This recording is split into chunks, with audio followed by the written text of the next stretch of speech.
नौकोट वेझो 0 पॉइंट वटां इम्कानी कट जो ॿुधी सवे माण्हू पहुची विया। मछरल माण्हुनि चयो त पहिरियां असां जूं सिसियूं कटियो, पोइ 0 पॉइंट खे कट ॾिजो।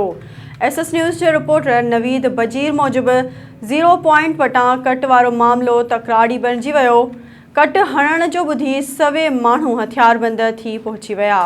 मुज़ाहिरीन जो चवणु आहे त हिते जेको कट हणण आयो उन सां मुज़ाहिमत कई वेंदी। पहिरियां असां जूं सिसियूं कटियूं वञनि, पोइ 0 पॉइंट वटि कट ॾिनो वञे। होरा 0 पॉइंट ते छिकताइण वारो माहौल आहे। इंतिज़ामिया जो को बि माण्हू मौजूदु न आहे। ज़रियनि जो चवणु आहे त सियासी अॻवाननि जी नाराज़गी खां पोइ आबपाशी अमलो सिम नाले जो समूरो कमु छॾे हलियो वियो। चीफ इंजीनियर ज़रीफ़ खोड़ो LBOD सिम नाले जा समूरा इंजीनियर वठी LBOD सिम नाले खे छॾे हलियो वियो आहे। ज़रियनि मूजिबि चीफ इंजीनियर खे हिदायतूं मिलियूं त 0 पॉइंट वटां कट हणो, जंहिं तां हू कमु छॾे हलियो वियो। चयो पियो वञे त 0 पॉइंट वटां कट लॻण सां हज़ारे माण्हू ऐं सवे ॻोठ ॿुॾी वेंदा। असां इन इम्कानी कट जे हवाले सां गॾु थिया आहियूं। हिते ज़िम्मेवार ज़रियनि खां रिपोर्ट मिली आहे त हितां कट लॻाइनि था।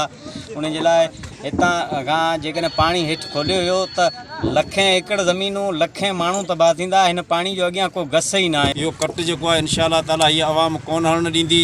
ऐं असां जेको आहे पहिरीं बि हिन कट लाइ 15 ॾींहंनि खां जेको आहे 20 ॾींहंनि खां सख़्तु एहतिजाज करियूं पिया। हिते जेको आहे लखें माण्हू बेघर थींदा, हज़ारनि जे तइदाद में माल मवेशी मरंदो।